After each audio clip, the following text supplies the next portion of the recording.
বিশাল মরুপথ, পাহাড়ি পথ পাড়ি দিয়ে তায়েফের মরুজমিনে গেলেন কোরআনের দাওয়াত নিয়ে, ইমানের দাওয়াত নিয়ে। কিন্তু তায়েফের লোকেরা বিশ্বনবীর দাওয়াতকে শুধু প্রত্যাখ্যান করেই থামে নাই, তারা বিশ্বনবীর সাথে অত্যন্ত খারাপ আচরণ করেছে। বিশ্বনবীকে শারীরিকভাবে হেনস্থা করেছে, আমার নবীকে শারীরিকভাবে অত্যাচার করেছে, আমার পেয়ারা নবীর গায়ে পাথর মেরেছে, বিশ্বনবীর গা বেয়ে ঝরঝর করে রক্ত ঝরেছে, নবী জামিনের মধ্যে লুটিয়ে পড়েছেন, আবার মেরেছে, আবার নবী হাঁটতে শুরু করলেন, পেছন থেকে আবার মেরেছে, আবার নবী রক্তাক্ত হয়ে জামিনের মধ্যে লুটিয়ে পড়লেন, আবার মেরেছে। বিশ্বনবীর মতো এত সুশ্রী মানব, বিশ্বনবীর মতো এত শুভ্র মানব, বিশ্বনবীর মতো এমন চমৎকার দেহাবয়ব দিয়ে রব্বুল আলামিন কাউকে বানান নাই। এরকম চমৎকার মানুষটাকে তারা তায়েফের ওই জমিনে রক্তাক্ত করেছে। বিশ্বনবী দুনিয়ার কোনো স্বার্থের জন্য সেখানে যান নাই, নিজের কোনো লাভের জন্য, প্রাপ্তির জন্য যান নাই, তায়েফবাসীদের জাহান্নামের আগুন থেকে বাঁচাতে গিয়েছেন। ঠিক কিনা বলেন? খেয়ে না খেয়ে দিন প্রচারের কাজে নিজেকে দিয়েছ বিলিয়ে, তায়েফের কাফিরেরা চিনল না সে আলো, দুষ্ট ছেলেদের পিছু দিল লেলিয়ে, পাথরের আঘাতে ক্ষত বিক্ষত হয়ে সারা শরীর থেকে রক্ত ঝরে। হে রাসূল তোমাকে ভুলি আমি কেমন করে, হে রাসূল তোমাকে ভুলি আমি কেমন করে। পারেন না আপনারা? ধরুন আমার সাথে। হাজার ব্যথা বেদনার পরে ফিরে আসনি তুমি আপন ঘরে, দিনের আলো তুমি ছড়িয়ে দিতে চলে গেলে মদিনায় মক্কা ছেড়ে। হে রাসূল তোমাকে ভুলি আমি কেমন করে, হে রাসূল তোমাকে ভুলি আমি কেমন করে। ঠিক কিনা বলে? প্রিয় ভাইরা, তায়েফের ছেলেরা নবীকে রক্তাক্ত করলো। আমার নবী কই যাবে? কই যাবে? মক্কায় জায়গা নাই, তায়েফে জায়গা নাই। তায়েফ থেকে ভারাক্রান্ত মন নিয়ে আমার নবী মক্কায় ফিরে আসলেন। বিশ্ব নবী মক্কায় ঢুকতে পারেন না। মক্কার মরুভূমির দিকে তাকিয়ে, উপত্যকার দিকে তাকিয়ে বিশ্বনবী ধা ধা করে কাঁদেন, ঝরঝর করে। নবীর চেহারা মুবারক থেকে চোখের পানিগুলো বেয়ে বেয়ে পড়ে। আমার জন্মস্থান, আমার শৈশব, কৈশোর, যৌবন কেটেছে এই মক্কায়, আমার এলাকায় আমি ঢুকতে পারি না। বিশ্বনবী মক্কার অনতি দূরে দাঁড়িয়ে জায়েদকে পাঠালেন, জায়েদ যাও দেখো কেউ আমাকে সাপোর্ট করার মতো আছে কিনা, যাও অমুকের কাছে যাও। জায়েদ গেলেন, তারাও প্রত্যাখ্যান করে ফিরিয়ে দেয়। বিশ্বনবী বললেন যাও অমুক লোকের কাছে যাও, তিনিও প্রত্যাখ্যান করে ফিরিয়ে দিলেন। কেউ বিশ্বনবীকে আশ্রয় দিতে রাজি হয় না। নিজ জন্মভূমিতে বিতাড়িত বিশ্বনবী, সর্বশেষ বিশ্বনবী বললেন যাও মুতঈম ইবনে আদির ঘরে যাও। মুতঈম ইবনে আদি মুশরিক, তার কাছে যাও। গেলেন, মুতঈম ইবনে আদি রাজি হয়ে গেল। সুবহানাল্লাহ বলেন। দেখেন, অনেক বিপদের সময়ও আমি নিজে সাক্ষী, সামাজিকভাবে, রাজনৈতিকভাবে কত ঝঞ্ঝা, কত ষড়যন্ত্র, কত কনস্পাইরেসি পাড়ি দিয়ে আমাদেরকে সামনে এগিয়ে যেতে হয়। এই শত্রুদের ভেতরেও একজনকে দাঁড় করিয়ে দেয় যে আল্লাহর কোরআনের জন্য রেডি হয়ে যায়। পড়েন সুবহানাল্লাহ। মুতঈম ইবনে আদি, আল্লাহ তার মনকে নরম করে দিলেন। মুতঈম বলে, মুহাম্মদ আমি তোমাকে আশ্রয় দিব। তার দুই ছেলেকে পাঠালেন, যাও খোলা তলোয়ার নিয়ে, স্কট দিয়ে, গার্ড অফ অনার দিয়ে মুহাম্মদকে মক্কায় ঢুকাও, আর বলো আমি আমান দেব। আমান কি দিব? আমান মানে সিকিউরিটি, নিরাপত্তা। সিকিউরিটি ছাড়া, আমান দেওয়া ছাড়া কেউ থাকতে পারতো না মক্কায়। দুই ছেলে বিষ্ণু ইসা ইসলামকে নিয়ে আসলো। নবী কাবার চারদিকে তাওয়াফ করলেন, নামাজ পড়লেন। আবু জাহেল, উতবা, শাইবা, ওয়ালিদ ইবনে মুগীরা সবাই দেখে, কেউ কিছু করতে পারে না। কারণ মুতঈম ইবনে আদি ঘোষণা দিয়েছেন আমি মুহাম্মদকে আমান দিয়েছি, মুহাম্মদের গায়ে যেন কেউ স্পর্শ না করে। আওয়াজ করে পড়েন সুবহানাল্লাহ। নবীর এই বিপদকালে মুহূর্তে মুতঈমের হৃদয়টারে নরম করে দিল কে? আচ্ছা লালমনিরহাটের ভাইয়েরা বলেন, এই মুতঈম কি মুসলিম ছিল না মুশরিক? সবাই বলতে হবে মুসলিম না মুশরিক। তাহলে মুশরিকের কাছ থেকে নবী পলিটিক্যাল অ্যাসাইলাম, আধুনিক রাষ্ট্রবিজ্ঞানের ভাষায় পলিটিক্যাল অ্যাসাইলাম যেটাকে বলে রাজনৈতিক আশ্রয়, ওনার আমান বা নিরাপত্তার এই ঘোষণায় তিনি মক্কায় ঢুকলেন। যতদিন নিরাপত্তা ছিলেন। মতিম যখন মারা গেল বিষ্ণু ইসলাম হিজরত করে মদিনায় চলে গেলেন, সুবহানাল্লাহ। কিন্তু মতিম যে বিশ্বনবীর উপকার করছে এটা বিশ্বনবী ভুলে নাই। আমাদের অনেকে আছে উপকার করার পরে আর খেয়াল থাকে না, খাওয়ার পরে গলা দিয়ে নামলে আর খেয়াল থাকে না, এরকম আছে না নাই? আমার নবী ভুলে নাই।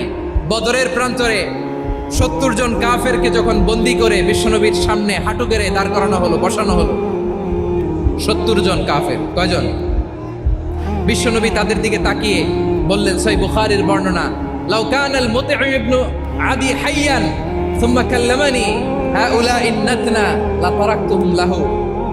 বদরের প্রান্তরে 70 জন বন্দী কাফিরের দিকে তাকিয়ে আমার নবী বললেন, আজকে মুতঈম ইবনে আদি যদি বেঁচে থাকতো আর তোমাদের 70 জনের ব্যাপারে যদি মুতঈম এক বাক্যে একটা সুপারিশ করত, তার সম্মানে আজকে তোদের সবাইকে আমি মাফ করে দিতাম।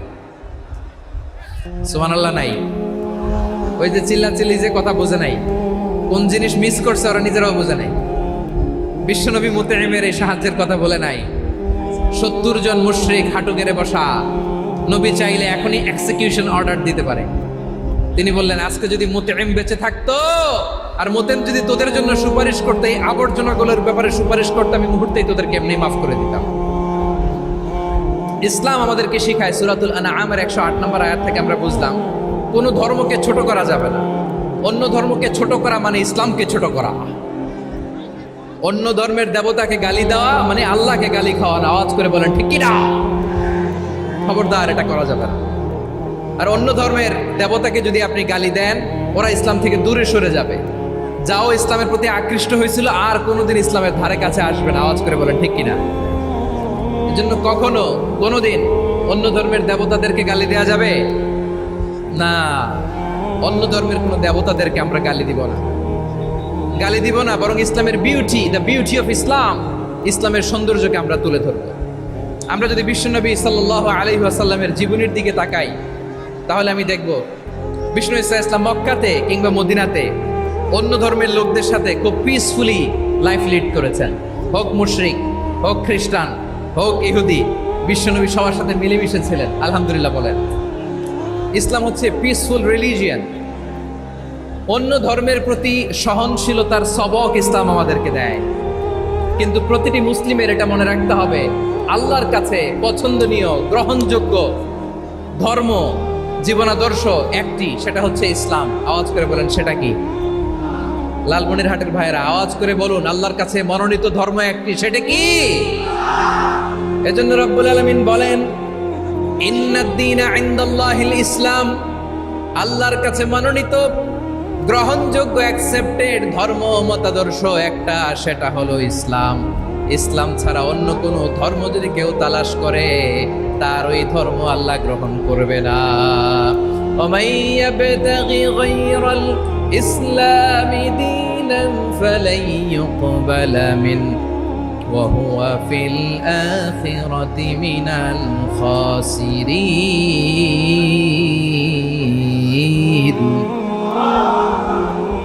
Whoever seek anything except Islam, that won't be accepted from him, and he will be loser in the day of judgment. কিয়ামতের দিন ইসলাম ছাড়া কেউ যদি অন্য কোনো ধর্ম তালাশ করেছে দুনিয়াতে, তার এই মতাদর্শ গ্রহণ করা হবে না। and he will be loser, সে হবে লুজার, ক্ষতিগ্রস্ত। হাই হাই কোম্পানির ম্যানেজার, ওর আমও শেষ, সালাও শেষ। আওয়াজ করে বলেন ঠিক কি না? এজন্য ইসলাম পেয়ে আমরা খুশি না বেজার?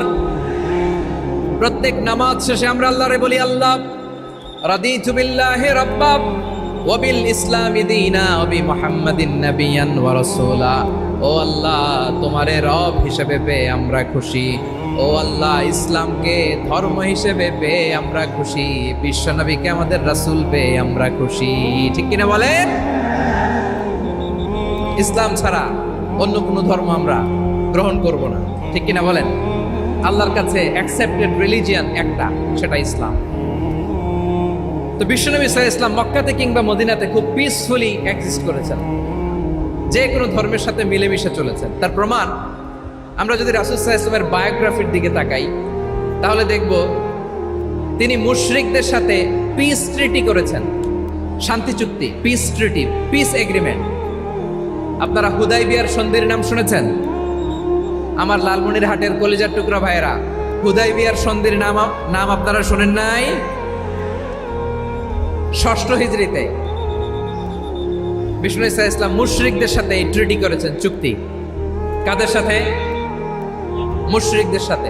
আমরা তো মুসলমান বসতে পারি না, আমরা দুই মুসলিম ভাই একসাথে বসে চা খেতে পারি না, গল্প করতে পারি না। বিষ্ণু ঈসা ইসলাম মুশরিকদের সাথে ট্রিটি করেছেন, হুদাইবিয়ার সন্ধি। এই সন্ধির আগে মক্কা থেকে কেউ মদিনায় যেতে পারে না, মদিনা থেকে কেউ মক্কায় যেতে পারে না। কিন্তু এই সন্ধির পরে ট্রাফিক স্বাভাবিক হয়ে গেল, মক্কার লোকেরা মদিনায় আসতে পারে, মদিনার লোকেরা মক্কায় আসতে পারে। এটাকে বলে সুলহে Hudaybiyyah, the peace agreement of Hudaybiyyah, শান্তি চুক্তি। আমরা পৃথিবীতে এখন অনেক শান্তি চুক্তির নাম শুনি, এগুলো সব the piece treaty of Hudaibiya থেকে কপি করা। আল্লাহু আকবার। তাহলে বিশ্বনবী সাল্লাল্লাহু আলাইহি সাল্লাম তিনি যে শান্তিপূর্ণ সহাবস্থানে বিশ্বাসী ছিলেন, মুসলমানেরা যে অন্য ধর্মের প্রতি সহনশীল, তার প্রমাণ হচ্ছে এই পিস ট্রিটি। বিষ্ণু ঈসা ইসলাম মদিনায় যে কি করলেন? মদিনায় যে বিষ্ণু ঈসা ইসলাম মদিনা চার্টার করলেন, মদিনা সনদ, সাহিফাতুল মদিনা, এটার বলে মদিনা চার্টার। যে ওয়েস্টে, ইউরোপে, আমেরিকাতে তারা অনেক চার্টার করে, সব চার্টার মদিনা চার্টার থেকে কপি করা। আওয়াজ করে পড়েন সুবহানাল্লাহ। বিষ্ণু ঈসা ইসলাম মদিনায় গেলেন, মদিনাতে মুসলিম, মুশরিক, ইহুদি, এই 3 ধর্মের লোক মিলে সব স্টেক হোল্ডার যারা আছে সবাইকে নিয়ে বিষ্ণু ঈসা ইসলাম মদিনা চার্টার করলেন, মদিনা সনদ। পড়েন সুবহানাল্লাহ। শুধু তাই নয়, মক্কাতে বিশ্বনবী পিস এগ্রিমেন্ট করলেন, শান্তি চুক্তি মুশরিকদের সাথে। মদিনাতে যে বিশ্বনবী মদিনা চার্টার করলেন, মদিনা সনদ করলেন ইহুদিদের সাথে। আবার মদিনাতে বিশ্বনবী ইহুদিদের সাথে পিস ডায়ালগ করলেন, ইন্টারফেথ ডায়ালগ করলেন, আন্তধর্মীয় সংলাপ করলেন। যে সংলাপের মূল ভিত্তি ছিল তাওহীদ। মূল ভিত্তি ছিল কি? তাওহীদ। বিশ্বনবী ইহুদিদেরকে ডাকলেন, আহ্বান করলেন, কুল ইয়া আহলাল কিতাবি তাআলাউ ইলা কালিমাতিন সাওয়াইন বাইনানা ওয়া বাইনাকুম আল্লা না'বুদা ইল্লাল্লাহ ওয়া লা নুশরিকা বিহি শাইআন ওয়া লা ইয়াত্তাখিযা বা'দুনা বা'দান আরবাবাম মিন দুনিল্লাহ فإن تولوا فقولوا اشهدوا بأننا مسلمون। সুবহানাল্লাহ পড়েন। বিশ্বনবী মদিনার ইহুদিদের ডেকে বললেন, ও ইহুদিরা, শোনো শোনো, আসো এমন একটা আদর্শের প্রশ্নে আমরা একত্রিত হই, যে আদর্শের প্রচার তোমাদের নবীরাও করেছে, আমিও করি, যে আদর্শের কথা তোমাদের পবিত্র ধর্মগ্রন্থগুলোতে আছে, আমার কোরআনেও আছে। সেটা হলো তাওহীদ। আমরা এক আল্লাহ ছাড়া কারো ইবাদত করব না, আল্লাহর সাথে কাউরে শরীক করব না, আল্লাহ ছাড়া কাউরে রব মানব না। পড়েন সুবহানাল্লাহ। তাহলে আমার প্রিয় লালমনিরহাটের ভাইরা, মদিনাতে যে তিনি মদিনা চার্টার করলেন, মদিনা সনদ, পিস ডায়ালগ করলেন, শান্তির সংলাপ, ইন্টারফেথ ডায়ালগ করলেন, আন্তধর্মীয় সংলাপ, যার ভিত্তি ছিল তাওহীদ। সুবহানাল্লাহ পড়েন। তাহলে অন্য ধর্মের প্রতি সব সময় ইসলাম সহনশীল, টলারেন্স। যদি আপনি দেখতে চান ইসলামের নবী বিশ্ব নবীর দিকে তাকান, ঠিক কিনা বলেন? আমরা তো সংখ্যালঘুদের রাইটস প্রোটেক্ট করার জন্য কত আইন বানাই, কত বৈঠক করি, কত সংবাদ সম্মেলন করি। বিষ্ণু সাল্লাল্লাহু আলাইহি ওয়াসাল্লাম সংখ্যালঘুদের রাইটসের ব্যাপারে, অধিকারের ব্যাপারে যে কথা বলেছেন, শুনলে আপনি অবাক হয়ে যাবেন।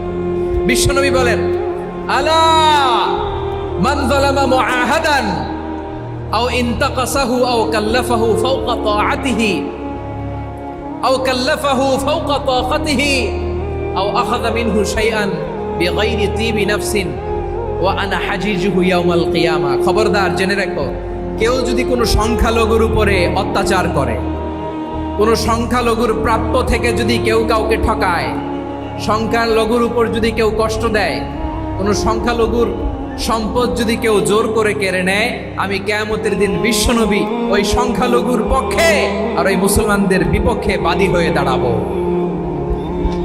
সুবহানাল্লাহ বলতে পারলেন না? আল্লাহু আকবার। আপনি নামাজি, আপনি মুসল্লি, আপনি হাজী সাহেব, তাহাজ্জুদ পড়তে পড়তে কপালে দাগ ফেলে দিছেন, আপনার প্রতিবেশী হিন্দু, ভাবছেন আমার তো পাওয়ার আছে, ওর জমিটা দখল করি। বিশ্বনবী বলেন কিয়ামতের দিন ওই হিন্দুর পক্ষে তোর বিরুদ্ধে আমি বাদী হয়ে দাঁড়াবো। পৃথিবীর কোন ধর্মে এরকম স্টেটমেন্ট পাবেন? পাবেন? আপনি ভাবছেন আপনি নামাজ পড়লে হাজী সাহেব কপালে দাগ ফেলাই দিলে আপনি সেলসেলায় জান্নাতে চলে যাবেন না? খবরদার। বিশ্বনবী বলেন কোন সংখ্যালঘুর উপর যদি কেউ আক্রমণ করে, তার প্রাপ্য তাকে না দিয়ে যদি তাকে ঠকায়, তার উপর জুলুম করে, তার সম্পদ যদি কেড়ে নেয়, আমি নবী, তুমি মুসলিম হইতে পারো, মুসল্লি হইতে পারো, তার পক্ষে তোমার বিপক্ষে আল্লাহর দরবারে বাদী হয়ে দাঁড়াবো। আচ্ছা লালমনিরহাটের ভাইরা, কথা বুঝতে পারলে আওয়াজ করে উত্তর দেন। বিশ্বনবী যদি কারো বিপক্ষে দাঁড়ায় কিয়ামতের দিন, আই রিপিট, আমি আবারও বলছি, বিশ্বনবী যদি কিয়ামতের দিন কারো বিপক্ষে দাঁড়ায়, ও তো সেলসেলায়া জান্নাতি, তাই না? জান্নাতি না? যে নবীর সুপারিশ ছাড়া জান্নাতের গেটও দেখা যাবে না, ওই নবী যদি বলে তোর বিপক্ষে আমি বাদী হয়ে দাঁড়াবো, ওই জান্নাতে আর ঢোকার কোনো সুযোগ আমাদের থাকবে? এখানেই শেষ না আমার প্রিয় লালমনিরহাটের ভাইয়েরা, এখানেই শেষ নয়। বিশ্বনবী বলেন মান কাতালা মুআহাদান, বুখারীর বর্ণনা, মান কাতালা মুআহাদান লাম ইয়ারাহ রাইহাতাল জান্নাহ। কেউ যদি, কোনো মুসলিম যদি অন্যায়ভাবে কোনো সংখ্যালঘুকে হত্যা করে, কোনো হিন্দুকে হত্যা করে, কোনো বৌদ্ধরে হত্যা করে, অন্যায়ভাবে কোনো মুসলিম যদি কোনো সংখ্যালঘুরে হত্যা করে, জান্নাতে যাওয়া তো দূরের কথা, ওই মুসলিম জান্নাতের ঘ্রাণও পাবে না। সেই বুখারীর বর্ণনা, মান কাতালা মুআহাদান লাম ইয়ারাহ রাইহাতাল জান্নাহ ওয়া ইন্না রিহাহা লা ইউজাদু মিন মাসিরাতি 40 আমা। যে জান্নাতের ঘ্রাণ 40 বছর দূরের রাস্তা থেকেই পাওয়া যায়। সুবহানাল্লাহ পড়েন। প্রিয় ভাইরা, এখান থেকে জান্নাতে পৌঁছতে লাগবে 40 বছর। এত দূর, কত বছর? সবাই বলেন কত বছর? এখান থেকে জান্নাতে পৌঁছতে লাগবে 40 বছর। এত দূরে থাকতেই জান্নাতের ঘ্রাণ আপনার নাকে এসে ধাক্কা মারবে। বিষ্ণুই বলেন যে ব্যক্তি কোন সংখ্যালঘুকে হত্যা করে, জান্নাতের ঘ্রাণ তো পাবেই, জান্নাতে তো ঢুকতে পারবেই না, জান্নাতের ঘ্রাণও তার নাকে লাগবে না। পড়েন না আউযুবিল্লাহ। তাহলে সংখ্যালঘুদের ব্যাপারে ইসলামে অধিকার দেয়া আছে না নাই? লালমনিরহাটের ভাইয়ের আওয়াজ করে বলেন, আমার সংখ্যালঘু হিন্দু ভাইদের রাইটস, অধিকার আমাদের ইসলামে প্রোটেক্টেড আছে না নাই? এখানেই শেষ না। বিষ্ণু ইসলাম আপনার অমুসলিম প্রতিবেশীর সাথে ভালো আচরণ করতে বলেছে। আমাদের হয় না এটা মুসলিম পাড়া, ওটা বৌদ্ধ পাড়া, হয় না? অনেক সময় হয় না এটা আমাদের মুসলিম পাড়া, ওইটা হিন্দু পাড়া, এরকম আছে না নাই? লালমনিরহাটে নাই না? আছে? হিন্দু যদি আপনার প্রতিবেশী হয় কি করবেন? ওরা কষ্ট দিবেন নাকি? কেন? ও তো হিন্দু, ও তো আমার আল্লাহরে ডাকে না, ওরা কষ্ট দিলে জায়েজ হবে না? খবরদার। বিষ্ণু ইসলাম বলেন মান কানা ইউমিনু বিল্লাহ ওয়াল ইয়াউমিল আখির ফালিউকরিম জারাহ। যে আল্লাহ বিশ্বাস করে আর আখিরাতে বিশ্বাস করে, সেজন্য প্রতিবেশীর সাথে ভালো আচরণ করে। সুবহানাল্লাহ। কলিজা জুড়ায় যায় না আমার নবীর কথাগুলো শুনলে? যে আল্লাহ বিশ্বাস করে, যে আখিরাতে বিশ্বাস করে, সেজন্য প্রতিবেশীর সাথে ভালো আচরণ করে। এখানে বলছে মুসলিম প্রতিবেশী, বলছে নামাজি প্রতিবেশী, বলছে আল্লাহওয়ালা প্রতিবেশী, বলছে না। প্রতিবেশী আস্তিক হোক নাস্তিক হোক, প্রতিবেশী মুমিন হোক মুশরিক হোক, প্রতিবেশী হইলেই তার সাথে ভালো আচরণের দরকার আছে না নাই? আমার প্রিয় লালমনিরহাটের ভাইয়েরা, বিষ্ণু ইসলাম ওনার ইহুদি প্রতিবেশীদের দেখাশোনা করতেন। আওয়াজ না শোনা যাক, আমারও তো দেখা যায়, আমারও তো দেখা যায়। তাকায় থাকেন, তাকায় থাকলে সওয়াব হবে। কোরআনের কথা যেখান থেকে হয় এদিকে তাকায় থাকলেই বরকত। তাকায় থাকেন। জি জি, মাইক, আমি তো আর মাইক ঠিক করতে আসি না এদিকে, এই মাইক ঠিক করব, ওই মাইক ঠিক করব, ওদিকে পাইলট বলবে হুজুর চলে আসেন। জি বসুন, বসুন, মাশাআল্লাহ। হ্যাঁ, খুব শান্ত, ঠিক আছে। পুলিশ ভাইরা না খেয়ে দিনরাত আপনারা যাতে সুশৃঙ্খল একটা প্রোগ্রাম উপহার পান, এটাই চেষ্টা করতেছে, আপনাদেরকে কষ্ট দিতে আসে নাই, একটু একটু সহযোগিতা করেন। জি মাশাআল্লাহ, হ্যাঁ ঠিক আছে। আমার প্রিয় ভাইরা, প্রতিবেশী আস্তিক হোক নাস্তিক হোক, মুসলিম হোক হিন্দু হোক, তার সাথে ভালো আচরণ করতে হবে। বিষ্ণু ইসলাম ওনার ইহুদি প্রতিবেশীর বাসায় যেতেন। কোন প্রতিবেশী? ইহুদি। আওয়াজ করে বলেন, কোন প্রতিবেশী? ইহুদি। এক ইহুদি কিশোর বিষ্ণু ইসলামের খেদমত করতে, ইহুদি ছেলে আমার নবীর খেদমত করতো, তারা ছিল নবীর প্রতিবেশী। তো অনেক দিন হয় ইহুদি ছেলেটা আসে না। বিশ্বনবী খোঁজ দিলেন, ঘটনা কি? একটা ইহুদি ছেলে না আমার খেদমতে আসতো, ছেলেটা কই? খোঁজ নিয়ে জানলেন ছেলেটা অসুস্থ। বিষ্ণু ইসলাম ওই ইহুদির বাড়িতে চলে গেলেন ওই ছেলেটাকে দেখা করার জন্য, ভিজিট করার জন্য। সুবহানাল্লাহ পড়বেন না? গেলেন, যে দেখে ইহুদি ছেলেটা মুমূর্ষ, জান জান যায় যায় ভাব, বিছানায় পড়ে আছে, তার বাবা দাঁড়ানো। বিশ্বনবী তার মাথার পাশে বসলেন, মাথায় হাত বুলিয়ে দিলেন, আর ছেলেটাকে বললেন, আসলিম, হে ইহুদি ছেলে, আসলিম, ইসলাম ধর্ম গ্রহণ করো। তো ছোট্ট ছেলে ভাবে আমরা ইহুদি, এখন ইসলাম ধর্ম গ্রহণ করলে আব্বা যদি বকা দেয়, ফানাযারা ইলা ওয়াজহি আবি, ছেলেটা তার বাবার চেহারার দিকে তাকালো, দেখে আব্বা কি কয়। আব্বা যদি বলে তাইলে ইসলাম ধর্ম গ্রহণ করো। ইহুদি ছেলেটা তার বাবার দিকে যখন তাকালো, ওর বাবা বলে, আতিয়া আবুল কাসিম, আবুল কাসিম যা বলে তাই করো। আবুল কাসিম হচ্ছে বিষ্ণু ইসলামের একটা কুনিয়াত, উপনাম। আমার রাসূলের বড় ছেলের নাম ছিল কাসেম। যেমন দেখবেন আমাদের এলাকায় কারো ছেলের বড় ছেলের নাম যদি হয় আব্দুল্লাহ, এরা আব্দুল্লাহর বাপ বলে ডাকে। কারো বড় মেয়ের নাম যদি হয় ফাতেমা, এরা কি ডাকে? ফাতেমার বাপ বলে না? তো বিষ্ণু ইসলামের বড় ছেলের নাম ছিল কাসেম। ইহুদি বাবা বলল, আতিয়া আবুল কাসেম, আবুল কাসেম যা বলে তাই শোনো, মানে মোহাম্মদ যা বলে তাই শোনো। এই কথা শুনে ছেলে সাহস পাইছে, ছেলে আবার পড়তে আরম্ভ করলো, আশহাদু আল্লাহ ইলাহা ইল্লাল্লাহ ওয়া আশহাদু আন্না মুহাম্মাদার রাসূলুল্লাহ, পড়েন আল্লাহু আকবার। বিশ্বনবীর আহ্বান শুনে, ওই আহ্বানে সাড়া দিয়ে ইহুদি ছেলে শাহাদা পড়ে মুসলমান হয়ে গেল। তার হৃদয়টারে ঈমানের নূর দিয়ে আলোকিত করে দিল কে? প্রিয় ভাইরা, এবার রাসূল সাল্লাল্লাহু আলাইহি ওয়াসাল্লাম বের হয়ে আসলেন ঘর থেকে, আর বললেন, আলহামদুলিল্লাহিল্লাযী আনকাযাহু মিনান নার, প্রশংসা সে আল্লাহর, যে আল্লাহ জাহান্নামে চলে যাচ্ছিল প্রায় এমন একটা লোককে মুহূর্তের মধ্যে কালিমায়ে শাহাদাতের বদৌলতে জান্নাতি বানায় দিলেন। আওয়াজ করে পড়েন সুবহানাল্লাহ। এই হাদিস থেকে আমরা কি শিখলাম? What is the moral of the story? এক নম্বর স্টোরি হলো, প্রতিবেশী ইহুদি হোক হিন্দু হোক, যাবেন, সুসম্পর্ক রাখবেন, উপহার দিবেন, বিপদে পাশে দাঁড়াবেন, তাইলেই তো আপনাদের প্রতি, মুসলমানদের প্রতি তারা আকৃষ্ট হবে, ঠিক কিনা বলেন? আপনি যদি হিন্দুদের সাথে বৌদ্ধদের সাথে নাই মিশেন, নাস্তিকের কাছে নাই যান, তো ইসলামের সৌন্দর্যটা ওরা বুঝবে কেমনে? আমার অনেক হিন্দু পরিচিত ভাই আছে, ওরা আমাদের ইফতারির প্রোগ্রামে এসে একসাথে ইফতারি করে। অনেক মদখোর আমার সাথে বসে একসাথে ডিনার করে, হাফ প্যান্ট পরা, গলায় স্বর্ণের চেইন, হাতে স্বর্ণের ব্রেসলেট, আইসা আমার সাথে ডিনার করছে, আছে এরকম। গাঁজাখোর, আমি বলি আসো, welcome welcome to my dinner, আসো বসো, বসলেই তো আমি ওর ডিএনএ, চিন্তার ডিএনএ চেঞ্জ করে দেওয়ার সুযোগ পাবো। চিল্লায় বলো ঠিক কি না? আসতে হবে আমার কাছে। Our door is open, the door of Islam is open 24/7। সব সময় আমাদের ইসলামের দরজা আমার অমুসলিম ভাইদের জন্য খোলা আছে না নাই? এই হাদিস থেকে দুইটা শিক্ষা। এক নম্বর শিক্ষা, প্রতিবেশী মুসলিম হোক অমুসলিম হোক, যান, অসুস্থ হইলে একটু আপেল নিয়ে যান, আঙ্গুর নিয়ে যান, কমলা নিয়ে যান, তাদের সাথে ভালো আচরণ করেন।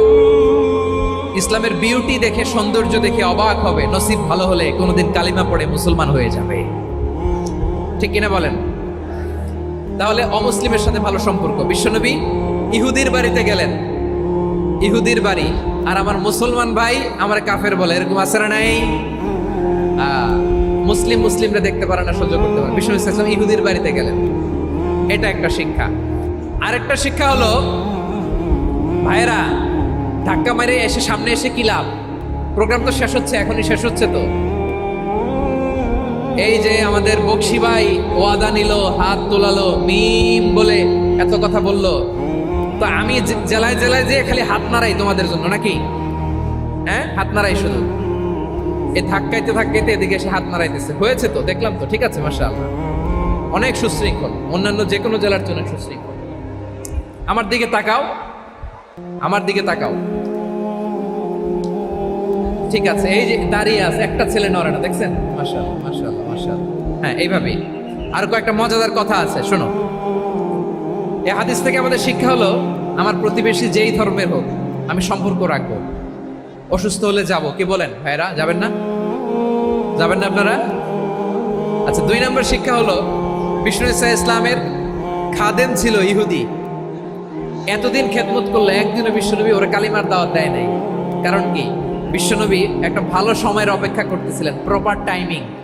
দাঈর কাজ হচ্ছে দাঈ ইলাল্লাহ, সে হচ্ছে সুযোগ সন্ধানী। দাঈ সুযোগ খোঁজে, কখন দাওয়া দিলে ব্যাটে বলে হবে, ঝোপ বুঝে কোপ মারে, ঠিক কিনা বলেন? বিষ্ণু ঈসা ইসলাম ভালো সময়ের অপেক্ষা করতেছিলেন, দেখি ভালো সময় আসুক আসুক আসুক আসুক। আস্তে আস্তে এমন সময় আসছে, ছেলে এবার মুমূর্ষ। অসুস্থ ব্যক্তির হৃদয় অত্যন্ত নরম থাকে। হসপিটালে যখন কেউ যায়, তার হৃদয়টা বড্ড নরম থাকে, মৃত্যুর ভয়ে তার অন্তরটা নরম থাকে, ঠিক কিনা বলেন? এই প্রপার টাইমিং এর অপেক্ষা করতেছিলেন। যখনই টাইমিং পেয়েছেন, দাওয়াত দিলেন, পড়ো লা ইলাহা ইল্লাল্লাহ, সুবহানাল্লাহ পড়েন সবাই। তাহলে ইসলাম অমুসলিম প্রতিবেশীর সাথে ভালো আচরণ করতে বলে। ইসলাম অমুসলিম মাতা পিতার সাথেও ভালো আচরণ করতে বলে। মাতা পিতা যদি অমুসলিম হয়, তারা ফেলে দিতে পারবেন? পারবেন? পারবেন? আমার লালমনিরহাটের ভাইয়েরা, অনেক হিন্দু ছেলে আমাদের হাতে শাহাদা পড়ে মুসলিম হয়, কিন্তু ওর মা মুসলমান হয় নাই, বাবাও হয় নাই, এরকম আছে না নাই? তো ও হয়েছে মুসলিম, মা বাপ হিন্দু, এখন মা বাপ কি বাদ? হ্যাঁ, মা বাপ বাদ দেয়া যাবে? যেই মা আপনার 9 মাস 8 মাস পেটে ধারণ করলো, আপনার মায়ের নার ছেঁড়া ধন, আপনি ওই মারে বাদ দিতে পারবেন? যে মায়ের বুকের তাজা দুধ খেয়ে আপনি আজকে বাড়ন্ত তাজা তরতাজা, ওই মারে বাদ দেয়া যাবে? মায়ের এক ধারে দুধের দাম, কাটিয়া গায়ের চাম, পাপুষ বানাইলে ঋণের শোধ হবে না, এমন দরদি ভাবে কেউ হবে না আমার মাহা গো। মায়ের এক ধারে দুধের দাম, কাটিয়া গায়ের চাম, পাপুষ বানাইলে ঋণের শোধ হবে না, এমন দরদি ভাবে কেউ হবে না আমার মাহা গো, ঠিক কিনা? মাকে তো বাদ দেওয়া যায় না। وقضى ربك ألا تعبدوا إلا إياه وبالوالدين إحسانا। আল্লাহ বলে, অবধারিত 2টা ভার্ডিক্ট তোমাদের জন্য, এক আল্লাহর ইবাদত করবা আর মা বাবার প্রতি ইহসান করবা। আদেশটা কার? মা বাবার প্রতি ইহসান করতে হবে। আমার মা হিন্দু হোক, ভালো আচরণ করতে হবে, বৌদ্ধ হোক, ভালো আচরণ করতে হবে। আমার যে সমস্ত হিন্দু ভাইয়েরা মুসলিম হয়েছে, তোমাদের মা বাবা এখনো মুসলমান হয় নাই, তাদের সাথে ভালো আচরণ করতে হবে। আপনাদের খেদমত নিজে করতে হবে, অথবা খেদমতের ব্যবস্থা করাই দিতে হবে। মান্থলি যে খরচ লাগে এটা দিতে হবে। আরে তুমি এখন মুসলিম, তোমার মা বাবা হিন্দু, এখনই তো সুযোগ ইসলামের সৌন্দর্য দেখানো। এখন মা বাবা যদি দেখে, আরে এটা হিন্দু থাকতে তো বদমাইশ ছিল, বেয়াদব ছিল, কি এমন ধর্ম সে গ্রহণ করলো যেটা গ্রহণের সাথে সাথে সে পাল্টে গেল? কি এমন ধর্ম সে গ্রহণ করেছে যেটা তার জীবনকে আলোকিত করে দিয়েছে? নসিব ভালো হইলে তারাও কালিমা পড়ে মুসলমান হয়ে যাবে। বিষ্ণু ঈসা ইসলামের স্ত্রীর নাম ছিল আয়েশা রাদিয়াল্লাহু তাআলা আনহা, আবু বকর রাদিয়াল্লাহু তাআলা আনহুর মেয়ে। আবু বকর রাদিয়াল্লাহু তাআলা আনহুর আরেক মেয়ের নাম হচ্ছে আসমা। কি নাম? দুজনই আবু বকর রাদিয়াল্লাহু তাআলা আনহুর মেয়ে, আসমা আর আয়েশা। নাম দুইটা কেমন লাগে? আসমা নামটা কেমন লাগে? আয়েশা নামটা কেমন লাগে? সবার ভালো লাগে নাই? নাম দুটো আপনাদের ভালো লাগে? লালমনিরহাটে অনাগত যদি কন্যা সন্তান হয়, যদি মনে চায় আসমা রেখে দিতে পারবেন। যদি মনে চায় আয়েশা রেখে দিয়েন। দেশে বিদেশে এয়ারপোর্টে রাস্তাঘাটে শুধু বলে হুজুর একটা নাম দেন, আমার ছেলের একটা নাম দেন, মেয়ের একটা নাম দেন। তো আমার মনে আছে যশোরের 8 দিনের মাহফিলে আমি একটা দুটা নাম দিয়েছিলাম। আজকে লালমনিরহাটের এই প্রোগ্রামে কন্যা সন্তান যদি হয় 2টা নাম দিলাম, আসমা কিংবা আয়েশা। ইনশাআল্লাহ পড়েন। 2জন বোন, এক মায়ের নাম, বাবা এক মা 2জন। আয়েশা রাদিয়াল্লাহু তাআলা আনহার মায়ের নাম উম্মে রুমান, আর আসমা রাদিয়াল্লাহু তাআলা আনহার মায়ের নাম কুতাইলা বিনতে আব্দুল উজ্জা। আবু বকর রাদিয়াল্লাহু তাআলা আনহু 4টা বিয়ে করেছিলেন। তো একই ঘটনা ঘটেছে এই ফ্যামিলিতে। আসমা ইসলাম ধর্ম গ্রহণ করে মুসলিমা, কিন্তু তার মা কুতাইলা মুশরিকা। আই রিপিট, বোঝার জন্য আমি আবারও বলি, আসমা রাদিয়াল্লাহু তাআলা আনহা মুসলিমা, আর আসমার মা কুতাইলা, আওয়াজ করে বুঝে থাকলে বলেন, আসমার মা মুশরিকা। তার মানে মেয়ে মুসলিম, মা অমুসলিম। ভেজাল আছে না নাই? কিন্তু কুতাইলা আর ধৈর্য ধারণ করতে পারে না। নার ছেড়া ধন, কলিজার টুকরা ধন, কলিজার টুকরা সন্তান। আসমারে দেখতে বড্ড মন চায়। সাইয়েদনা আসমা রাদিয়াল্লাহু তাআলা আনহা মক্কা থেকে হিজরত করে মদিনায় চলে গেলেন হুদাইবিয়ার পর। যখন মক্কা মদিনার ট্রাফিক স্বাভাবিক হলো, মক্কার লোক মদিনায় যায়, মদিনার লোক মক্কায় আসে।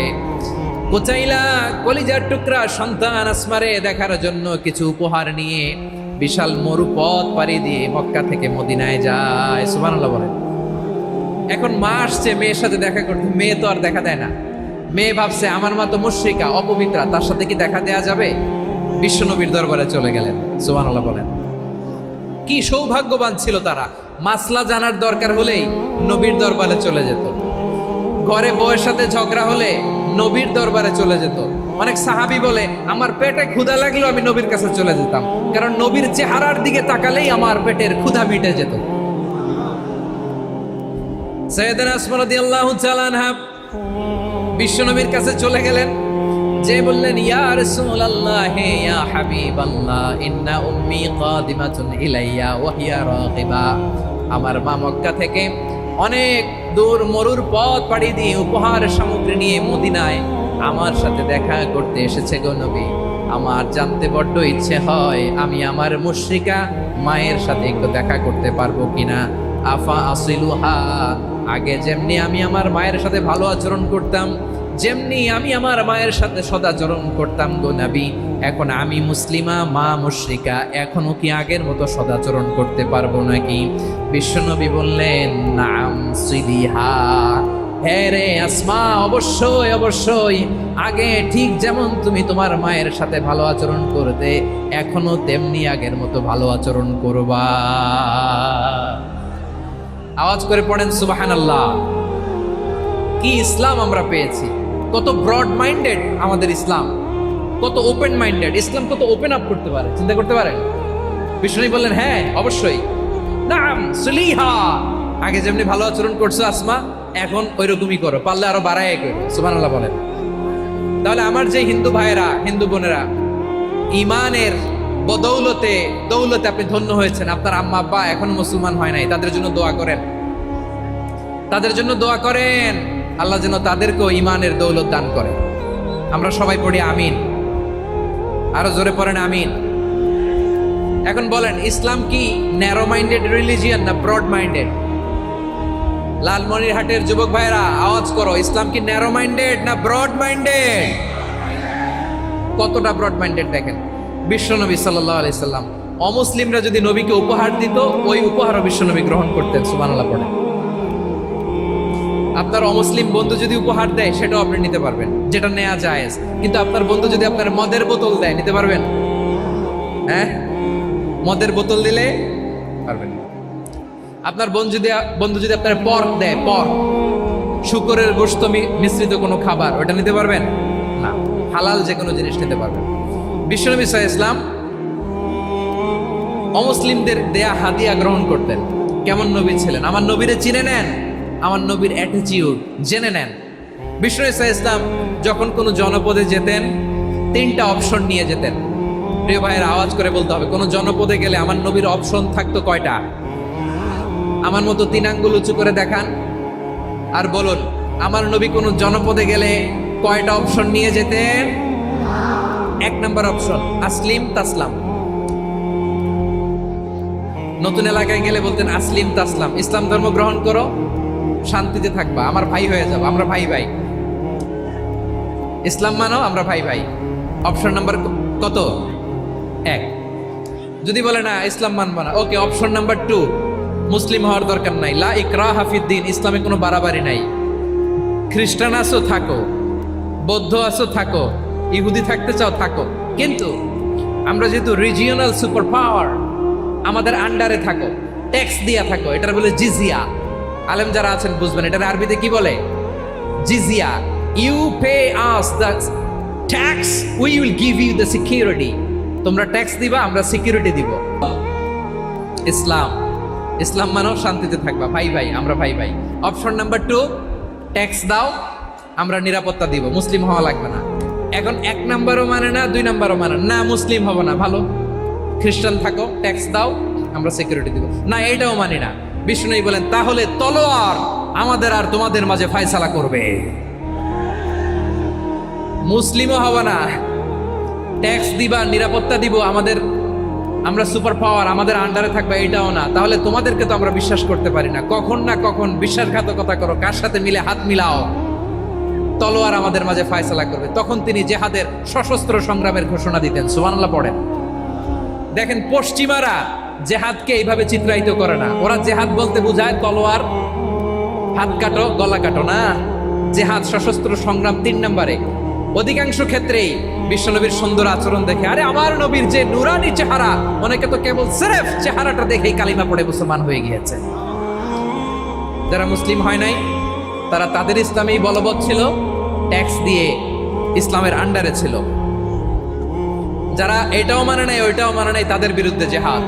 বিষ্ণু ইসলাম 7ম হিজরিতে যখন খায়বার বিজয়ের পরে ইসলাম রিজিওনাল সুপার পাওয়ার হিসেবে আত্মপ্রকাশ করলো, বিশ্বনবী চিঠি লিখলেন অন্যান্য সুপার পাওয়ারের কাছে, রাষ্ট্রীয় চিঠি লেখে এক রাষ্ট্রপ্রধান আরেক রাষ্ট্রপ্রধানের কাছে, ঠিক কিনা বলেন? জানেন না আপনারা? এই যে 24-এর ছাত্র নাগরিক অভ্যুত্থানে, এই অভ্যুত্থান যখন শুরু হয়, আমি তখন সাউথ আফ্রিকাতে, একটা স্ট্যাটাস দিয়েছিলাম, কোটা নয় গোটা দেশ সংস্কার করা লাগবে। শুধু বাংলাদেশ নয়, সারা বিশ্বের বাংলা ভাষাভাষী লোকেরা এই আন্দোলনের সাথে সমর্থন তারা করেছে, এটাকে সাপোর্ট করেছে, তারা সমর্থন দিয়েছে। আমাদের ইউনাইটেড আরব আমিরাতের বাংলাদেশি ভাইয়েরা, তারা সেখানে রাস্তায় নেমে এসেছিল, জানেন? ওইখানে ডেমনস্ট্রেশন করা যায় না, সেখানকার সরকার তাদেরকে যাবজ্জীবন দিয়েছিল। তখন আমাদের এই যে প্রধান উপদেষ্টা ডক্টর মোহাম্মদ ইউনূস সরাসরি G2G বলে, এটারে G2G, government to government, G2G, উনি চিঠি লিখলেন যে তাদেরকে, ইউর হাইনেস, এ সম্মানিত আমির, আপনি আমার এই চিঠির কারণে আমার সম্মানে এই 53 জন বাংলাদেশিকে মাফ করে দেন। এই চিঠির বদৌলতে বেকসুর খালাস পেয়ে গিয়েছিল আমাদের ভাইরা। জানেন না এই ঘটনা আপনারা? তাহলে গভর্নমেন্ট টু গভর্নমেন্ট চিঠি দেওয়া হয়। 7ম হিজরিতে বিষ্ণু ইসলাম সব সুপার পাওয়ারের কাছে চিঠি দিলেন, রোমান সম্রাটের কাছে, পারস্য অধিপতির কাছে, মিশরের অধিপতির কাছে, সবার কাছে চিঠি লিখলেন। চিঠির ভাষা ছিল এরকম, মিন মুহাম্মাদিন রাসূলিল্লাহ ইলা মুকাওকিস আযীমিল কিবত, মুহাম্মদ রাসূলুল্লাহর পক্ষ থেকে মিশরের বাদশার কাছে, আসলিম তাসলাম, ইসলাম মানো, শান্তিতে থাকবা, সালামুন আলা মান ইত্তাবাআল হুদা, শান্তি তার জন্য যে হেদায়েতের অনুসরণ করে। সুবহানাল্লাহ পড়েন। তো এই চিঠি অনেকে ভালোভাবে রিসিভ করেছে, অনেকে এই চিঠি পাওয়ার পরে নবীর কাছে আবার ইন রিটার্ন উপহার পাঠিয়েছে। কি পাঠিয়েছে? উপহার। মিশরের বাদশাহ মুকাওকিস, তিনি বিশ্বনবীকে বিশাল এক উপহারের ডালি পাঠিয়েছেন। মিশরের বাদশাহ মুকাওকিস ছিলেন ধর্মে খ্রিস্টান। লালমনিরহাটের ভাইয়েরা আওয়াজ করে বলেন, মিশরের বাদশাহ ধর্মে কি ছিল? খ্রিস্টান। কি উপহার দিয়েছিল আমার নবীকে? শুনতে মনে চায়? আওয়াজ নাই লালমনিরহাটের গলায়, শুনতে মনে চায়? 1000 স্বর্ণ মুদ্রা, 1000 স্বর্ণ মুদ্রা, 2টা খ্রিস্টান দাসী, একজনের নাম মারিয়া বিনতে শামাউন আল কিবতিয়া, আরেকজনের নাম সিরিন বিনতে শামাউন আল কিবতিয়া। একজন খ্রিস্টান দাস 20 থান কাপড় জামা বানানোর জন্য, আমরা নবী যেন যা সেলাই করে জামা বানাতে পারে এই জন্য 20 থান কাপড়, 20 থান ফাইন গার্মেন্ট, সুবহানাল্লাহ পড়বেন না? এরপরে একটা গাধা যেটার নাম ছিল উফাইর, আর একটা খচ্চর এটার নাম ছিল দুলদুল। খচ্চর চিনেন? গাধা আর ঘোড়ার ক্রসিং এ যে প্রাণীটা দুনিয়াতে আসে ওটার খচ্চর বলে। তো এই যে সুপার পাওয়ার, খ্রিস্টান বাদশার কাছে নবী চিঠি লিখলেন, ওই খ্রিস্টান বাদশা আমার নবীকে উপহার দিল, বিশ্বনবী এই উপহারগুলো সানন্দে গ্রহণ করেছে। সুবহানাল্লাহ পড়বেন না? তাহলে অমুসলিম কেউ যদি আপনাকে উপহার দেয়, হালাল উপহার হলে আপনি গ্রহণ করতে পারবেন। অনুরূপভাবে পারস্যের বাদশা, রোম সম্রাট বিশ্বনবীকে উপহার পাঠিয়েছেন, আমার নবী সবগুলো উপহার গিফট গ্রহণ করেছেন। সুবহানাল্লাহ বলেন। তাহলে প্রিয় লালমনিরহাট, আওয়াজ করে বলুন, ইসলাম কি ন্যারো মাইন্ডেড রিলিজিয়ন না ব্রড মাইন্ডেড? আম্মাজান আয়েশার কাছে মাসালা জানতে চায় মেয়েরা, হে আম্মাজান, অগ্নি উপাসকেরা তাদের ঈদের দিন নওরোজের সময় আমাদেরকে পাখি দেয়, নেওয়া যাবে? উনি বললেন, ওরা জবাই করে দিলে নেওয়া যাবে না, কিন্তু ওরা যদি ফলমূল এরকম খাবার দেয় এগুলো নেওয়া যাবে। তার মানে অমুসলিমদের দেয়া উপহার এটা গ্রহণ করা যায়। সুবহানাল্লাহ বলেন। শুধু তাই নয়, বিষ্ণু ঈসা ইসলাম অমুসলিমদের সাথে আর্থিক লেনদেনও করেছেন, ফিনান্সিয়াল ডিলিং করেছেন। অমুসলিমদের সাথে প্রয়োজনে আপনি ফিনান্সিয়াল ডিলিং করতে পারবেন। আমরা প্রায় দেখি বাজারের মিষ্টির দোকানগুলো আমার হিন্দু ভাইদের। লালমনিরহাটে মিষ্টির দোকান, দইয়ের দোকান কারা চালায়? হিন্দুরা চালায় না। তারপরে যে বারবার শপ, চুল কাটে যে নাপিত, অধিকাংশ নাপিতের দোকানে কারা? আমার হিন্দু ভাইরা। তা আপনি চুল কাটতে পারবেন কিনা? পারবেন কিনা বলেন? পারবেন। তার দোকান থেকে দই মিষ্টি কিনতে পারবেন কিনা? হ্যাঁ, আমার মুসলিম ভাইয়ের দোকান থাকলে ওইটার আমি বেশি প্রায়োরিটি দিব, ঠিক কিনা? কিন্তু যদি তাদের সার্ভিস নিতে চান, প্রোডাক্ট নিতে চান, পারবেন। তার দলিল সহিহ বুখারী, আম্মা জান আয়েশা রাদিয়াল্লাহু তাআলা আনহা বলেন, ইশতারা রাসূলুল্লাহ সাল্লাল্লাহু আলাইহি ওয়াসাল্লাম মিন ইয়াহুদিয়িন তুআমান ওয়া রাহানাহু দিরআহু মিন হাদিদ। রাসূল সাল্লাল্লাহু আলাইহি ওয়াসাল্লাম এক ইহুদির কাছ থেকে, কার কাছ থেকে? সবাই বলে নাই কার কাছ থেকে? আমার নবী, পেয়ারা নবী এক ইহুদির কাছ থেকে জব কিনেছিল, জব, বার্লি, যেটা দিয়ে রুটি বানায়। ওই জবের দাম দেওয়া টাকা পয়সা নবীর কাছে ছিল না, ফলে নবী ওনার একটা পোশাককে মর্গেজ রেখেছিলেন, মর্গেজ, বন্ধক, যে এখন এটার দাম দিতে পারবো না, কয়েক কেজি বার্লি নিয়ে যাই আর বন্ধক হিসেবে আমার জামাটা রেখে গেলাম, যেই দিন দাম দিব ওই দিন জামাটা ছুটাই নিয়ে যাও। সুবহানাল্লাহ পড়বেন না? বাকিতে নিছিলেন, বাকিতে। দিরআহু মিন হাদিদ, লোহার তৈরি বর্ম, মানে যুদ্ধের পোশাক, লোহা দিয়ে বানানো। বিষ্ণুনবী বললেন, কয়েক কেজি জব দাও, টাকাটা পরে দিব, এখন টাকা নাই, বন্ধক হিসেবে, মর্গেজ হিসেবে আমার জামা রেখে গেলাম, যখন টাকা দিব জামা ছুটায় নিব। আওয়াজ করে বলতে হবে সুবহানাল্লাহ। এ থেকে বোঝা গেল অমুসলিমদের সাথে ফিনান্সিয়াল ডিলিং করা যায়, অর্থনৈতিক লেনদেন করা যায়, কেনাবেচা করা যায়, প্রোডাক্ট কেনা যায়। এমনকি আমাদের মসজিদে নববীতে বারান্দায় আপনার একটা অটোমেটিক ফ্লাইং আমব্রেলা দেখছেন? সূর্য যখন বাড়ে মসজিদে নববীর বারান্দায় ইয়ার্ডের মধ্যে অটোমেটিক্যালি কিছু আমব্রেলা আছে, সাঁ করে খুলে যায়, আর সূর্যের তাপ লাগে না। আবার সন্ধ্যাবেলায় এই আমব্রেলাগুলো ওরা ক্লোজ করে ফেলে, দেখেন নাই না? দেখছেন? এই মসজিদে নববীকে সর্বোচ্চ উন্নত মানের কনস্ট্রাকশন ইনফ্রাস্ট্রাকচার ডেভেলপ করার জন্য কর্তৃপক্ষ কিছু অমুসলিম ইঞ্জিনিয়ারের, ডিজাইনারের সহায়তা নিয়েছিল। সুবহানাল্লাহ বলেন। কোন দলিলের ভিত্তিতে? এই দলিলের ভিত্তিতে যে বিষ্ণু ঈসা ইসলাম অমুসলিমদের সাথেও লেনদেন করেছেন। আওয়াজ করে বলতে হবে আল্লাহু আকবার। শুধু তাই নয়, ইন কেস অফ ইমার্জেন্সি, প্রয়োজনে ইসলামের খাতিরে, ইসলামকে সামনের দিকে এগিয়ে নিয়ে যাওয়ার জন্য অমুসলিমদের সাপোর্ট নেওয়া জায়েজ আছে। সুবহানাল্লাহ বলেন। অমুসলিমদের সাপোর্ট নেয়া, তাদের থেকে অর্থ নেয়া, পলিটিক্যাল সাপোর্ট, পলিটিক্যাল অ্যাসাইলাম নেওয়া জায়েজ আছে। আমাদের অনেক বিশ্ববরেণ্য দায়ীরা আমেরিকায় অস্থায়ীভাবে অ্যাসাইলাম নিয়ে থাকে, নিজের দেশে গেলে ফাঁসিতে ঝুলাই দিবে। যুগ যুগ ধরে দায়ীদের উপরে এরকম অত্যাচার আর নির্যাতন আছে না নাই? মিশরের অনেক দায়রা পাশ্চাত্যে যেয়ে থাকে। এই যে তারা পলিটিক্যাল অ্যাসাইলাম নিয়ে থাকে, রাজনৈতিক আশ্রয়, এটা জায়েজ আছে না? এটা যে জায়েজ আছে তার প্রমাণ স্বয়ং বিশ্বনবী সাল্লাল্লাহু আলাইহি ওয়াসাল্লাম পলিটিক্যাল সাপোর্ট নিয়েছিলেন অমুসলিমদের কাছ থেকে। সুবহানাল্লাহ বলেন। খুব মজাদার একটা ঘটনা, শুনবেন?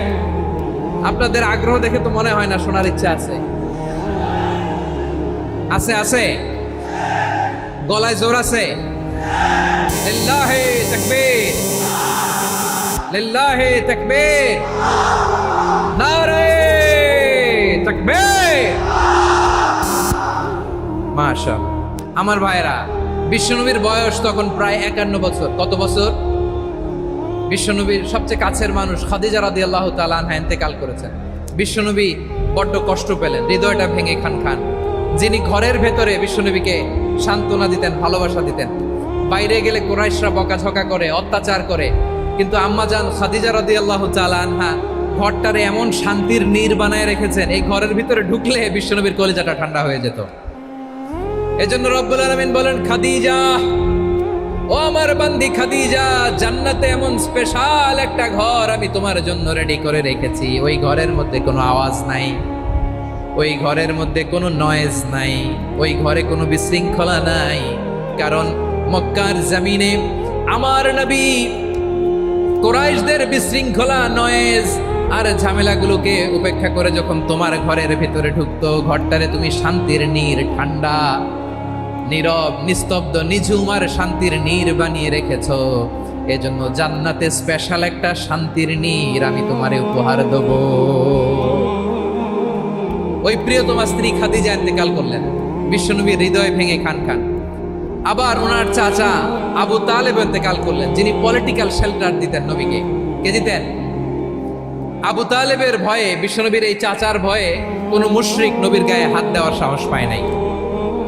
এখন স্ত্রীও নাই, চাচাও নাই, নবীকে আশ্রয় দেওয়ার কেউ নাই, নবীর চারদিকে অন্ধকার। নবী এখন কই যাবেন? আমার পেয়ারা নবী নতুন স্টেশন খুঁজতেছেন, নতুন দাওয়াতি প্ল্যাটফর্ম খুঁজতেছেন। তিনি যায়েদ বিন হারেসা রাদিয়াল্লাহু তাআলা আনহুকে নিয়ে মক্কার পাশের একটা নেইবরিং সিটি তায়েফে চলে গেলেন। কোথায় চলে গেলেন? লালমনিরহাটের ভাইয়ের আওয়াজ করে বলেন, কোথায় গেলেন? তায়েফে চলে গেলেন দিনের দাওয়াত দেওয়ার জন্য। কি দেওয়ার জন্য? নাকি জমি কিনতে গেছিলেন? জমি কিনতে, দুনিয়ার যশ খ্যাতির জন্য, নিজের কোনো লাভের জন্য? তায়েফবাসীদেরকে জাহান্নামের আগুন থেকে বাঁচানোর জন্য। আওয়াজ করে বলতে হবে, ঠিক কি না? বিশ্বনবী বিশাল মরুপথ, পাহাড়ি পথ পাড়ি দিয়ে তায়েফের মরুজমিনে গেলেন কোরআনের দাওয়াত নিয়ে, ইমানের দাওয়াত নিয়ে।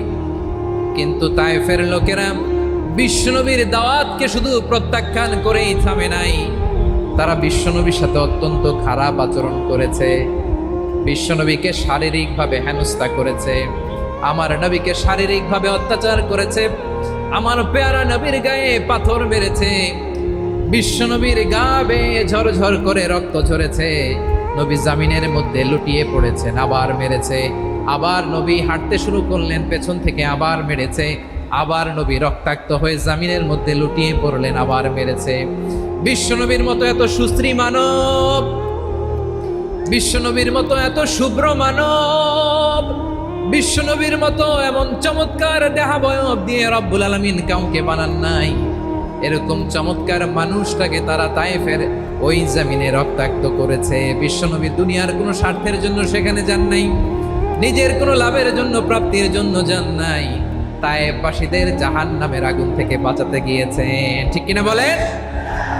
খেয়ে না খেয়ে দিন প্রচারের কাজে নিজেকে দিয়েছ বিলিয়ে, তায়েফের কাফিরেরা চিনল না সে আলো, দুষ্ট ছেলেদের পিছু দিল লেলিয়ে, পাথরের আঘাতে ক্ষত বিক্ষত হয়ে সারা শরীর থেকে রক্ত ঝরে। হে রাসূল তোমাকে ভুলি আমি কেমন করে, হে রাসূল তোমাকে ভুলি আমি কেমন করে। পারেন না আপনারা? ধরুন আমার সাথে, হাজার ব্যথা বেদনার পরে ফিরে আসনি তুমি আপন ঘরে, দিনের আলো তুমি ছড়িয়ে দিতে চলে গেলে মদিনায় মক্কা ছেড়ে। হে রাসূল তোমাকে ভুলি আমি কেমন করে, হে রাসূল তোমাকে ভুলি আমি কেমন করে। ঠিক কিনা বলে প্রিয় ভাইরা? তাইফের ছেলেরা নবীকে রক্তাক্ত করল। আমার নবী কই যাবে? কই যাবে? মক্কায় জায়গা নাই, তায়েফে জায়গা নাই। তায়েফ থেকে ভারাক্রান্ত মন নিয়ে আমার নবী মক্কায় ফিরে আসলেন। বিশ্ব নবী মক্কায় ঢুকতে পারেন না। মক্কার মরুভূমির দিকে তাকিয়ে, উপত্যকার দিকে তাকিয়ে বিশ্বনবী ধা ধা করে কাঁদেন, ঝরঝর করে। নবীর চেহারা মোবারক থেকে চোখের পানিগুলো বেয়ে বেয়ে পড়ে। আমার জন্মস্থান, আমার শৈশব, কৈশোর, যৌবন কেটেছে এই মক্কায়। আমার এলাকায় আমি ঢুকতে পারি না। বিশ্বনবী মক্কার অনতি দূরে দাঁড়িয়ে জায়েদকে পাঠালেন, জায়েদ যাও দেখো কেউ আমাকে সাপোর্ট করার মতো আছে কিনা, যাও অমুকের কাছে যাও। সাইয়েদনা জায়েদ গেলেন, তারাও প্রত্যাখ্যান করে ফিরিয়ে দেয়। বিশ্বনবী বললেন যাও অমুক লোকের কাছে যাও, তিনিও প্রত্যাখ্যান করে ফিরিয়ে দিলেন। কেউ বিশ্বনবীকে আশ্রয় দিতে রাজি হয় না। নিজ জন্মভূমিতে বিতাড়িত বিশ্বনবী, সর্বশেষ বিশ্বনবী বললেন যাও মুতঈম ইবনে আদির ঘরে যাও। মুতঈম ইবনে আদি মুশরিক, তার কাছে যাও। গেলেন, মুতঈম ইবনে আদি রাজি হয়ে গেল। সুবহানাল্লাহ বলেন।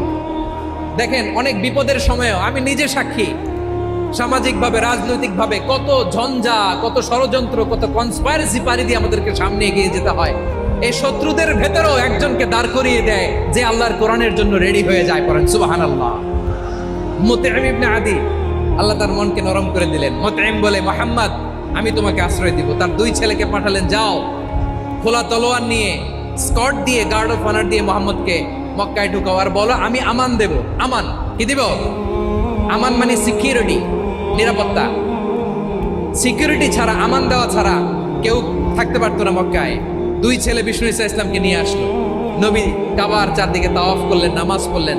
আবু জাহেল, উতবা, শাইবা, ওয়ালিদ ইবনে মুগীরা সবাই দেখে, কেউ কিছু করতে পারে না। কারণ মুতঈম ইবনে আদি ঘোষণা দিয়েছেন আমি মুহাম্মদকে আমান দিয়েছি, মুহাম্মদের গায়ে যেন কেউ স্পর্শ না করে। আওয়াজ করে পড়েন সুবহানাল্লাহ। নবীর এই বিপদকালে মুহূর্তে মুতঈমের হৃদয়টারে নরম করে দিল কে? আচ্ছা লালমনিরহাটের ভাইয়েরা বলেন, এই মুতঈম কি মুসলিম ছিল না মুশরিক? সবাই বলতে হবে মুসলিম না মুশরিক? তাহলে মুশরিকের কাছ থেকে নবী পলিটিক্যাল অ্যাসাইলাম, আধুনিক রাষ্ট্রবিজ্ঞানের ভাষায় পলিটিক্যাল অ্যাসাইলাম, যেটাকে বলে রাজনৈতিক আশ্রয়, ওনার আমান বা নিরাপত্তার এই ঘোষণায় তিনি মক্কায় ঢুকলেন। যতদিন নিরাপত্তা ছিল ছিলেন। মুতঈম যখন মারা গেল, বিষ্ণু ইসলাম হিজরত করে মদিনায় চলে গেলেন। সুবহানাল্লাহ। কিন্তু মুতঈম যে বিশ্বনবীর উপকার করছে এটা বিশ্বনবী ভুলে নাই। আমাদের অনেকে আছে উপকার করার পরে আর খেয়াল থাকে না, খাওয়ার পরে গলা দিয়ে নামলে আর খেয়াল থাকে না। এরকম আছে না নাই? আমার নবী ভুলে নাই। বদরের প্রান্তরে 70 জন কাফেরকে যখন বন্দী করে বিশ্বনবীর সামনে হাঁটু গেড়ে দাঁড় করানো হলো, বসানো হলো। 70 জন কাফের। কয়জন? বিশ্বনবী তাদের দিকে তাকিয়ে বললেন, সহিহ বুখারীর বর্ণনা, লাউ কানাল মুতঈম ইবনে আদি হাইয়ান সুম্মা কাল্লামানি হাউলাই নাতনা লা তারাকতুহুম লাহু। বদরের প্রান্তরে 70 জন বন্দী কাফিরের দিকে তাকিয়ে আমার নবী বললেন, আজকে মুতঈম ইবনে আদি যদি বেঁচে থাকতো আর তোমাদের 70 জনের ব্যাপারে যদি মুতঈম এক বাক্যে একটা সুপারিশ করতো, তার সম্মানে আজকে তোদের সবাইকে আমি মাফ করে দিতাম। সুবহানাল্লাহ নাই? ওই যে চিল্লাচিল্লি যে কথা বোঝে নাই, কোন জিনিস মিস করছে ওরা নিজেরাও বোঝে নাই। বিশ্বনবী মুতঈমের এই সাহায্যের কথা বলে নাই। 70 জন মুশরিক হাঁটু গেড়ে বসা, নবী চাইলে এখনই এক্সিকিউশন অর্ডার দিতে পারে। তিনি বললেন, আজকে যদি মুতঈম বেঁচে থাকতো আর মুতঈম যদি তোদের জন্য সুপারিশ করতে, এই আবর্জনাগুলোর ব্যাপারে সুপারিশ করতে, আমি মুহূর্তেই তোদেরকে এমনি মাফ করে দিতাম। এবার বলেন, ইসলাম কি ন্যারো মাইন্ডেড না ব্রড মাইন্ডেড? শুধু তাই নয়, যাকে যে সম্মান দেয়ার আমার নবী দিতেন, হোক আস্তিক হোক নাস্তিক, হোক মুসলিম হোক অমুসলিম।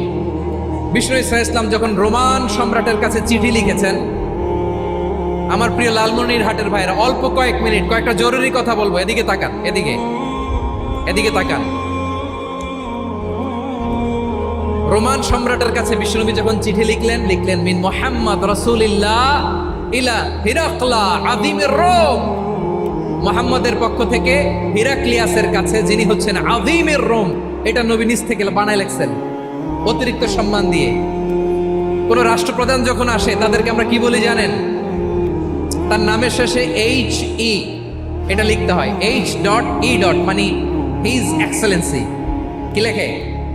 হিজ এক্সেলেন্টি, অথবা ইউর হাইনেস, ইউর ম্যাজেস্টি।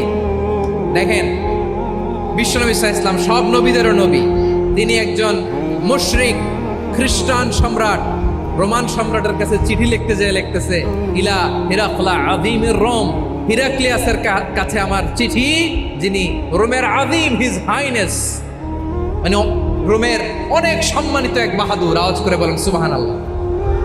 তার মানে যাকে যে সম্মান দেয়ার এটা বিশ্বনবী দিতেন।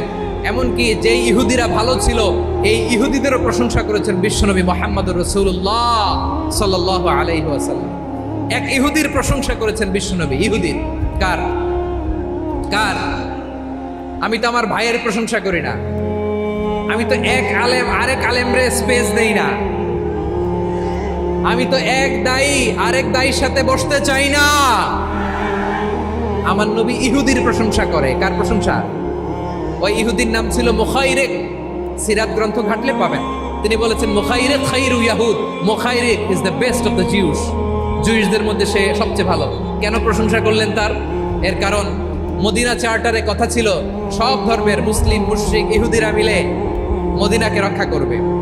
কিন্তু তৃতীয় হিজরিতে যখন উহুদের যুদ্ধ শুরু হলো, সবার কথা ছিল যেই আক্রমণ করে আমরা মদিনাকে বাঁচাবো। কোন শহরকে বাঁচাবো? মদিনাকে। কিন্তু কুরাইশরা যখন অ্যাটাক করলো, ইহুদিরা আর আসে না, ইহুদিরা আর বেরোয় না। বিষ্ণু বললেন, ওহে ইহুদিরা, তোমরা না চুক্তি করলে আমার সাথে যে মদিনা বাঁচাতে সবাই ঝাঁপিয়ে পড়বো, আসো। একটা ইহুদিও বেরোয় না, কেউ আসে নাই সেদিন, একজন ছাড়া। তার নাম মুখাইরেক। তার নাম কি? মুখাইরেক বাহাদুরের মতো ঘোড়সাওয়ার হয়ে বেরিয়ে গেলেন এবং বললেন, গোটা ইহুদি সাম্রাজ্যের একজনও যদি না আসে, আমি মুখাইরেককে কেউ ঘরে আটকে রাখতে পারবে না। বেরিয়ে আসলেন, এসে বললেন, আমি মুহাম্মদের পক্ষে যুদ্ধ করব। আমি মারা গেলে আমার সম্পদ আমার উত্তরাধিকারীরা পাবে না, আমার সম্পদ তোমরা মুহাম্মদকে দিয়ে দিবা। সুবহানাল্লাহ বলেন। উহুদের ময়দানে 70 জন মুসলমান শহীদ হলো। এই ইহুদি, সেও মুসলমানের পক্ষে যুদ্ধ করে নিহত হলো। সুবহানাল্লাহ বলেন। মুসলিমদের লাশ যখন নিয়ে আসা হলো, এই মুখাইরিকের লাশও নিয়ে আসা হলো। মুসলিমদের লাশের পাশে মুখাইরিকের লাশ দেখে বিশ্বনবী মুখাইরিকের প্রতি অনেক খুশি হলেন। আর বিশ্বনবী খুশি হয়ে বললেন, মুখাইরিক খায়রু ইয়াহুদ, মুখাইরিক, যদিও তুমি ইহুদি, তারপরে তুমি সব ইহুদিদের মধ্যে সেরা ইহুদি। পড়েন সুবহানাল্লাহ। আমার নবী ইহুদিকেও সম্মান দিতে কার্পণ্য করে নাই। আওয়াজ করে বলেন আল্লাহু আকবার। প্রিয় ভাইরা, এবার সর্বশেষ আওয়াজ করে বলেন, ইসলাম কি ন্যারো মাইন্ডেড নাকি ব্রড মাইন্ডেড? সবাই বলেন, ন্যারো মাইন্ডেড না ব্রড মাইন্ডেড? এজন্য অমুসলিম হইলেই তারা আমাদের শত্রু নয়। শত্রু কারা? এই লালমনিরহাটের ভাইরা শোনেন, শত্রু কারা? যে সমস্ত অমুসলিম আমাদেরকে নিশ্চিহ্ন করে দিতে চায়, যে সমস্ত অমুসলিম আমাদের ভূখণ্ড থেকে আমাদেরকে তাড়িয়ে দিতে চায়, যে সমস্ত অমুসলিম আমার ধর্ম নিয়ে তুচ্ছতাচ্ছিল্য করে চিল্লায় বলেন ঠিক কিনা, তারা আমাদের শত্রু। সাধারণ অমুসলিমরা আমার শত্রু নয়। এই যে হিন্দুরা থাকে, এরা আমার ভাই, বৌদ্ধরা আমার ভাই, খ্রিস্টানরা আমার ভাই, ইহুদিরা আমার ভাই। তারা দিনই ভাই নয়, তারা মায়ের পেটের ভাই নয়, তারা মানবিক দিক থেকে ভাই। ও মানুষ, আমিও মানুষ। ইসলাম মানুষকে সম্মান করে, চিল্লায় বলো ঠিক কিনা। যারা আমাদের অস্তিত্বকে নিশ্চিহ্ন করতে চায়, যারা আমাদের ভূখণ্ডকে দখল করতে চায়, যারা আমাদেরকে নিয়ে মকারি করে, ফান করে, টিটকারি করে, আমার ধর্ম নিয়ে খেলা করে, তাচ্ছিল্য করে, ওদের বিরুদ্ধে আমাদের জিহাদ। সাধারণ অমুসলিম আমাদের শত্রু নয়। আপনি জানেন নিউ ইয়র্কে, আমি তো নিউ ইয়র্কে ছিলাম অনেকদিন, ওখানে ফিলিস্তিনিদের পক্ষে যখন আমরা মিছিল করেছি অনেক ইহুদি আমাদের সাথে মিছিলে দাঁড়িয়েছে, কারণ ওরাও জানে এই ভূখণ্ড ফিলিস্তিনিদের ভূখণ্ড। আওয়াজ করে বলো লালমনিরহাট ঠিক কিনা।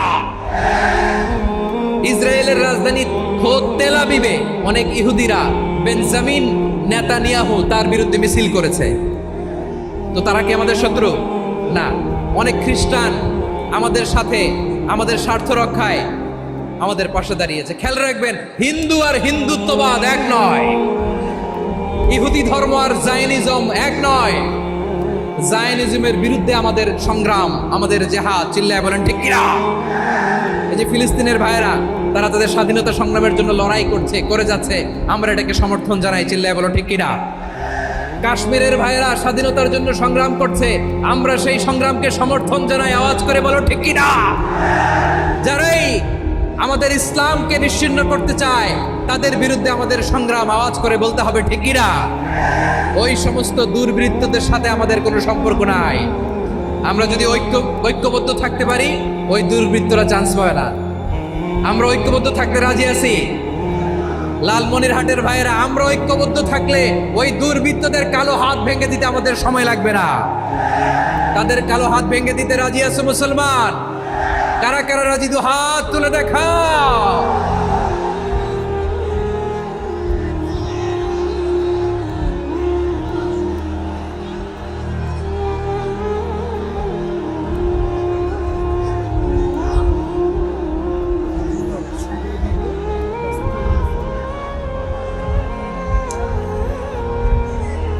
আমার প্রাণ প্রিয় লালমনিরহাটের ভাইয়েরা, শত্রু কাফের আর অশত্রু কাফেরের মধ্যে পার্থক্য আছে না নাই?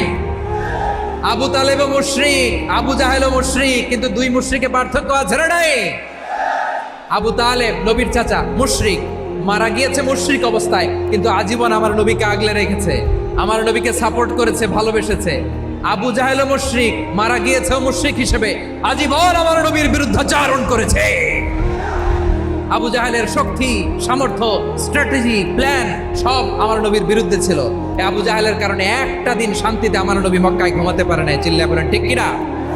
এজন্য রাব্বুল আলামিন বলেন, লা ইয়ানহাকুমুল্লাহু আনিল্লাযীনা লাম ইউকাতিলুকুম ফিদ-দীনি ওয়া লাম ইখরিজুকুম মিন দিয়ারিকুম আন তাবাররুহুম ওয়া তুকসিতু ইলাইহিম ইন্নাল্লাহা ইউহিব্বুল মুকসিতিন। আল্লাহ বলে, গোলামেরা শোনো শোনো, যে সমস্ত অমুসলিম তোমাদের সাথে ধর্মযুদ্ধে লিপ্ত হয় না, তোমাদের বিরুদ্ধে যে সমস্ত অমুসলিম অস্ত্র ধরে না, যে সমস্ত অমুসলিম তোমাদেরকে তোমাদের জন্মস্থান থেকে, ভূখণ্ড থেকে তাড়িয়ে দেয় না, তাদের সাথে ভালো আচরণ করতে আমি আল্লাহ নিষেধ করি নাই। তাদের সাথে সদাচরণে কোনো নিষেধাজ্ঞা নাই, বরং তাদের সাথে সদাচরণ করো, এটাই আমি আল্লাহ চাই। তাহলে আমার যে অমুসলিমরা আমাদের সাথে শত্রুতা করে না, তুচ্ছতাচ্ছিল্য করে না, আমাদের ভূমি থেকে আমাদেরকে উচ্ছেদ করতে চায় না, আমাদের বিরুদ্ধে অস্ত্র ধরে না, ওই অমুসলিম ভাইদের সাথে আমাদের কোনো দ্বন্দ্ব আছে? কোনো বিরোধ আছে? বরং আছে ভালোবাসা। বরং আছে কি? এই ভালোবাসা দিয়ে আমরা বিশ্ব জয় করবো। রাজি আছো মুসলমান? আমাদের পুঁজি ভালোবাসা। আমাদের পুঁজি কি?